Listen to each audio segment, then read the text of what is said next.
ଜୟରାମ ସାମଲ। ଏମିତି ଅଳ୍ପ ହିସାବରେ କାଇଁ ହଉଛୁ? ଏଇ ମୁଁ ତୋର ଗାନା କହୁଛି ଜିଟିପିଟି ନହେଲେ ପିଟିପିଟି ମାରି ପକେଇବି। Braja Singh. Madam, Lulu go to Puri Jagannath Darshan kara with his father by car. He going and going and going. In this time the car was accident with a bada gachan. Suddenly Lulu agala bada medical by van. Jyotsna Satapathy ଆମ ମାମିନା ଅପା ମ। ଥିଲା ଏତୁଡେ ତଳର ମୋ ତଣ୍ଟି ଚାକୁ ଚିପି ମାରିଦେଲନି କାହିଁକି ବାପା? ବିଳାସିନୀ ବାପା ବିଳାସୀ ବାପା ଭକ୍ତ ପ୍ରହ୍ଲାଦ ଚରଣ ପଟ୍ଟନାୟକ। ହାଡୁ ଭାଇ हम पेंडी गोरा तू छाड़ तू पे रखी कहीं हाथ मारी पकू से कौन है लगो? कहीं हाथ ଏମାନେ ଆମକୁ ପିଲାଦିନେ ବହୁତ ହସେଇଛନ୍ତି। ରାତିରେ ଖାଇଲା ବେଳେ ପରିବାର ସହିତ ବସି ଆମେ ଏମାନଙ୍କୁ ଦେଖି ବହୁତ ହସୁଥିଲୁ। ସେପରି ହିନ୍ଦୀ ଜଗତରେ ମଧ୍ୟ ଜନି ଲିଭରଠୁ ଆରମ୍ଭ କରି ସଞ୍ଜୟ ମିଶ୍ରା ଏବଂ ରାଜପାଲ ଯାଦବ ଏମାନଙ୍କୁ ହିନ୍ଦୀ ଜଗତର ବାଦଶାହ କହିଲେ ମଧ୍ୟ ଅତ୍ୟୁକ୍ତି ହେବ ନାହିଁ। ଏମାନେ କଣ କରୁଥିଲେ ନା ଏମାନେ ନିଜ ଚେହେରାକୁ ବିକୃତ କରି ମଜାଳିଆ ପୋଷାକ ପରିଧାନ କରି କିମ୍ବା ହାସ୍ୟାସ୍ପଦ କଥା ଜୋକ୍ ସବୁ କହି ଏମାନେ ଆମମାନଙ୍କର ମନୋରଞ୍ଜନ କରୁଥିଲେ। କିନ୍ତୁ ଯୁଗ ବଦଳି ଯାଇଛି। ବର୍ତ୍ତମାନ ସେ କମେଡି ଆଜିକାଲି ଷ୍ଟାଣ୍ଡଅପ୍ କମେଡି କିମ୍ବା ରୋଷ୍ଟ କମେଡି ଭାବରେ ନାମିତ ହୋଇଛି। ଆଜିକାଲି କମେଡି କହିଲେ ଖାସ କରି ରୋଷ୍ଟକୁ ବୁଝାଏ। ୟୁଟ୍ୟୁବର ଏକ ସିଂହଭାଗ ଲୋକ କମେଡି ନାମରେ କେବଳ ରୋଷ୍ଟକୁ ହିଁ ଦେଖନ୍ତି। ଆଗରୁ ମଧ୍ୟ ବହୁତ ଗୁଡିଏ କମେଡିଆନ ଦେଶ ବିରୁଦ୍ଧରେ ଧର୍ମ ବିରୁଦ୍ଧରେ କିମ୍ବା ସରକାର ବିରୁଦ୍ଧରେ ବିଭିନ୍ନ ପ୍ରକାର ମନ୍ତବ୍ୟ ଦେଇ ଜେଲକୁ ଯାଇଛନ୍ତି।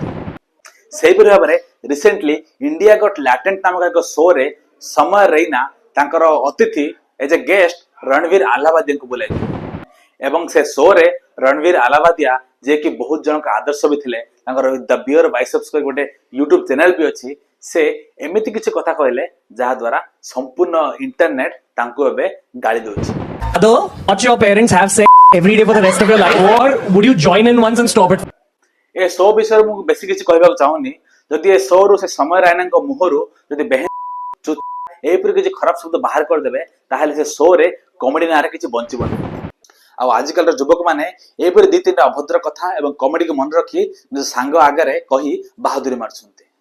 ଆମେ ପିଲାଦିନୁ ଶୁଣିଛେ ଯେ ଆମେ ଯେମିତି ଖାଉଛେ ଆମ ଶରୀର ସେଇଭଳି ଭାବରେ ବିକାଶ କରିଥାଏ, ଆମେ ଚାହୁଁ ବା ନ ଚାହୁଁ। ଠିକ ସେହିପରି ଭାବରେ ଆମେ ଯାହା ଦେଖୁ ଯାହା ଶୁଣୁ ଆମର ମସ୍ତିଷ୍କ ସେହିପରି ଭାବରେ ହୋଇଯାଏ, ଆମେ ଚାହୁଁ ବା ନ ଚାହୁଁ। ଯଦି ଆମେ ପ୍ରତିଦିନ ଭଲ କଣ୍ଟେଣ୍ଟ ଦେଖିବା, ପଜିଟିଭ ଜିନିଷ ହିଁ ଦେଖିବା, ତାହେଲେ ଆମର ମସ୍ତିଷ୍କ ପଜିଟିଭ ଜିନିଷ ହିଁ ଗ୍ରହଣ କରେ ଏବଂ ପଜିଟିଭ ହେଇଯାଏ। କିନ୍ତୁ ଯଦି ଆମେ ଏହିପରି କମେଡି ନାଁରେ ଦୈନିକ କେବଳ ଅଭଦ୍ର ଭାଷା ଏବଂ ଅଶ୍ଳୀଳ କଥା ସବୁ ଶୁଣୁଥିବା ତାହେଲେ ଆମର ମସ୍ତିଷ୍କ ବି ଧୀରେ ଧୀରେ ଧୀରେ ଦୀର୍ଘ ସମୟ ପରେ ଆମ ମସ୍ତିଷ୍କ ବି ଖରାପ ହେଇଯାଏ। कभी वजाई ना देखी है माँ से निकलने के बाद